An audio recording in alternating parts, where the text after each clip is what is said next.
Irmãos, o Senhor me pediu para tratar esse texto, e obviamente vai ser não só o único que eu vou ler com vocês, muitos outros. O pastor eu vou dar citação, e a dedicação aqui realmente é orientar essa igreja no que diz respeito à experiência da fé. E a gente vem constantemente declarando aos irmãos que a autoridade de Cristo deve estar dentro da experiência da igreja, e cada passo e cada processo desta transição do que vivemos agora para a eternidade em Cristo, que ela tem a marca dele, a essência dele, a indicação dele. Porque a qualquer momento que nós nos desviarmos desses propósitos, desses objetivos que ele pediu para serem alcançados para a glória dele, tanto eu como você, nós somos uma incógnita aqui do que diz respeito a salvação e promessa. Nós somos uma dúvida, ok? E eu sei que hoje as igrejas, elas não só estão se dedicando a privar as pessoas de conhecer a verdade da fé, como privando também as pessoas do que diz respeito a certas realidades. Algumas devem ser estudadas para serem vistas, outras eu entendo que estão bem próximas e poderiam estar sendo enxergadas de uma forma mais até natural do que bíblica. Mas esse positivismo afetou tanto o cérebro desse povo, maquinou, programou tanto uma forma condicionada deles enxergarem as coisas, que eles se posicionam sempre assim, acreditando que na fé sempre exista um progresso constante. Que eu quero dizer que existe uma promessa de Cristo, uma certa blindagem na igreja de que sempre tudo dê certo dentro dela. Então esse povo, acobertado obviamente com essas mentiras, com esses trabalhos filosóficos, eles se negam a certas realidades. Eles se posicionam exatamente dessa forma, de sempre querer definir por eles mesmos que a fé que eles inspiram ou vivem sempre terá respostas positivas. Bom, se eu for no Evangelho e analisar isso na vida do meu Senhor, isso não foi possível. Ali, nele, existia um progresso, mas que também se dirigia para o sofrimento pela causa e pelo padecimento daquilo que ele havia, da parte de Deus, recebido para obediência. Salvação não seria possível para nenhum de nós aqui se não houvesse expiação e sofrimento por ele, ou sendo representados por ele. Então há muita coisa para se falar em torno disso, mas eu vou me dirigir a falar sobre o que na verdade significa para nós perseverança e fortalecimento. Tá? Porque eu abri um texto com vocês aqui de Lucas 22, 31 ao 34, capítulo 22, 31 ao 34, que o Senhor se dirige a Pedro para dar a ele essa noção de realidade do que ele estava vivendo dentro desse processo, né, redentivo e transitório, ao mesmo tempo também deixando a indicação de que ele não só estava avisado, como também isso ia acontecer. Ia acontecer por quê? Porque ele não ia acatar essa realidade no que ele estava vivendo, que talvez seja um pecado que esteja aqui hoje, que o Senhor está me pedindo para tratar. Bem, falando de perseverança, falando de fortalecimento, que muita gente se dedica a entender e compreender que isso é uma capacidade de fé, e é, tá? Mas na perseverança e no fortalecimento, que são apelos, você comigo hoje aqui vai perceber que não há só uma tradução de capacidade e progresso para atingir os objetivos e propósitos do Senhor, mas também de prevenção e de preparo por coisas que você, na verdade, vai viver, vai passar e precisa estar preparado. São duas coisas importantes nesses termos que estão na Escritura, que eu não posso só entender e compreender como sendo uma força de capacidade de fé, tá? Mas também um posicionamento de precaução, de preparo por coisas que eu sei que eu vou viver, até mesmo vou sofrer, por causa da fé, porque fui predestinado por Cristo a passar por essas situações, e que esta perseverança, até mesmo esse fortalecimento, estarão comigo em toda a caminhada de fé, em toda a minha dedicação, para que quando elas cheguem, e se caso Deus permitir que elas aconteçam, como foi com o nosso Senhor e a primeira igreja, eu esteja pronto para passar por isso. Sem nenhuma desobediência, sem nenhum desvio de conduta. Mas o entendimento qual é aqui? Que para que eu passe por isso, da maneira como o Senhor enfrentou essas circunstâncias extremas, eu preciso me precaver, me preparar antes e me fortalecer antes. Alguns subestimam, acham que isso cabe a Deus. Bom, se cabe a Deus, se cabe a Cristo cumprir esse papel de prevenção do que diz respeito às circunstâncias e dificuldades que vão vir, ele não teria dito a Pedro o que ele falou aqui. Ele teria dado um jeito, ele não deu um jeito. Ele avisou o cara, falou para ele, tua realidade é essa, tua situação é essa. E a hora que chegar a dificuldade, a hora que chegar a perseguição e a pressão, você vai me negar. E ele resistiu. Por quê? Porque ele tinha exatamente esse posicionamento. De acreditar em si mesmo, até mesmo isso. Que o Senhor ia cumprir esse papel na vida dele. E eu vou te fazer essa pergunta, eu tenho certeza que você tem essa resposta para mim. Jesus livrou ele? Não. E o que ele avisou aconteceu. Para deixar claro para ele. O quê? Que há coisas que, na verdade, nós precisamos assumir aqui como responsabilidade, e uma delas é o nosso preparo e a nossa realidade. Evitar, se recusar a enxergar essas realidades tão presentes. E também isso, aquelas que foram anunciadas por ele, que nós vamos precisar passar como foi a experiência dele aqui nesse mundo, é uma negligência, é uma irresponsabilidade, já é uma previsão de queda. Então, pastor, eu vou fazer os levantamentos com os irmãos aqui, e espero que o irmão dê atenção, e tenha compreensão da tua posição, da minha posição, da nossa realidade, porque a gente sabe que nós estamos sendo preparados para algo que talvez não estejamos prontos. Amém? Vamos começar por essa realidade.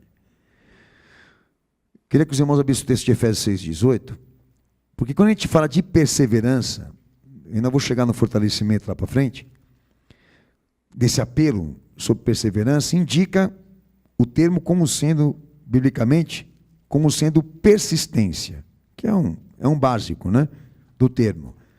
Mas a significação desse termo nas Escrituras indica o quê? Que se trata de uma virtude. Quando a gente fala de uma virtude, nós estamos querendo dizer de um atributo de Deus que foi providenciado por Ele, porque o homem não é capaz de produzir isso nele mesmo, e muito mais no que diz respeito à fé, ou para atingir propósitos da fé. Então, pela unidade com Cristo e comunhão com Ele, esses benefícios, esses privilégios são transmitidos de acordo que o homem avança para Cristo. Se ele avança e tem essa unidade, esses benefícios são doados, eles são emprestados, eles são providos, para que esses propósitos da parte de Cristo sejam alcançados por nós, e eu me refiro ao crente fiel. Ok? Texto de Efésios 6,18, vamos lá. Orando em todo tempo, com toda oração e súplica no Espírito, e vigiando nisto com toda perseverança e súplica por todos os santos. O que deve ser buscado, naquilo que deve ser buscado da parte da igreja, do que diz respeito providência e graça. Amém? Que diz o seguinte, que quando a gente fala de persistência, da insistência pelos objetivos da fé, nós não falamos de uma iniciativa de uma força humana, mas de uma capacidade que vem do céu e que nós somos aparelhados com ela e da parte de Cristo. É bem diferente, por quê? Porque o entendimento é que quando há perseverança, há conhecimento da parte de Cristo, para que esses objetivos sejam alcançados de maneira legítima. Então, Deus não daria a capacidade, já estou até antecipando coisas que eu tinha que falar, Ele não daria capacidade para ninguém se ficar configurado que o cara está em desvio de conduta, ou até mesmo de propósito. Não há sentido Deus honrar uma coisa que não é para Ele, ou dar capacidade a alguém aqui, se não estiver na direção que Ele quer. Então, como toda virtude, a perseverança é igual, ou até mesmo o uso do fortalecimento dele. É provido, porque o caminho é legítimo, porque o processo é dele, e aquilo que está sendo vivido por você, ou por mim, ou pela igreja, lhe agrada, e ele é autor. Então, quando a gente fala da virtude, quando a gente fala do dom, nós falamos de uma coisa séria, por quê? Porque traz a unicidade de Cristo no apelo da igreja, na comunhão da igreja com ele, e isso não é doado e provido para o homem comum, para aquele que não é bíblico, para aquele que não é da fé, para aquele que não é de Cristo. Amém? Então, é doado, é emprestado, se ficar confirmado isso, ou indicado isso, que é para a pessoa certa, que o Senhor organizou, planejou, orientou e tudo mais. Segundo detalhe importante, Mateus capítulo 10, versículo 22, que quando a gente pega esse termo, perseverança como fortalecimento, e aplica isso, né, na fé, na caminhada da fé, na iniciativa da obediência bíblica, o termo define o quê? Que não é possível tratar perseverança ou fortalecimento na experiência religiosa nossa, separado de Cristo. Porque esse termo, ou essa virtude, como todas as outras, elas existem porque ele existe. E elas existem para estarem dedicadas extremamente a ele. E ao que ele pediu, que até já disse no início da minha fala aqui. Tá? Ou seja, ele não vai doar isso para quem não é dele. Isso vai ser provido, esse privilégio vai ser concedido, vai se destacar naquele que é indicado na fé, naquele que está trabalhando fé, naquele que se comprometeu em cumprir os objetivos e os propósitos que ele indicou, e como Senhor e Salvador, obviamente. Vamos ler o texto. E odiados de todos sereis por causa do meu nome, mas aquele que perseverar até o fim, esse será salvo. Ou seja, o alvo da contemplação é ele, o sofrimento é por ele, e o apelo se volta para aqueles que são dele. É básico. Que quer dizer, eu não vou pegar esses termos aqui para tratar isso com uma dinâmica.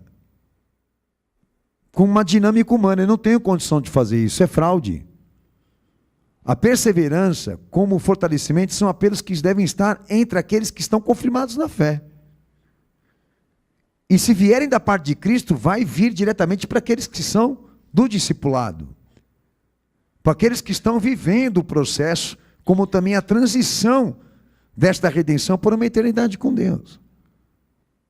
É uma coisa praticamente impossível, e eu vou já aproveitar para dizer isso a você aqui, de eu te dar aqui algum estímulo, algum apoio, alguma força de oração, essa coisa toda que a gente vê sempre eles fazendo com oração, que é a psicologia religiosa, porque isso não tem efeito, não tem resultado. Deus não honra se não houver uma indicação e uma confirmação de que aquele que está recebendo isso é da parte do Senhor e está no Senhor. Tá? Você pode dar um incentivo para alguém lá fora, mas por tua conta, porque se for da parte de Cristo, aquela pessoa vai ter que estar orientada e vai ter que estar na fé. Porque se nada do que você fala vai ter efeito. Nada do que você diz vai ser honrado. Eu não estou dizendo para você abandonar essas pessoas. Eu estou dizendo para você não desprezar a palavra de Deus com quem a rejeita.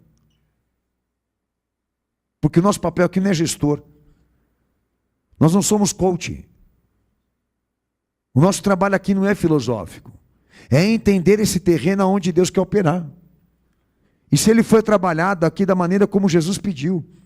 E se os impedimentos que haviam aqui foram tirados por nós. Para que ele tenha a liberdade de ser ele mesmo.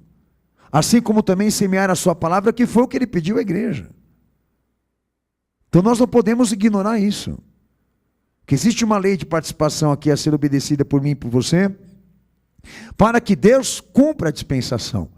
E esses privilégios cheguem a nós pela graça dele, porque nós estamos confirmados na fé, porque isso foi trabalhado por nós.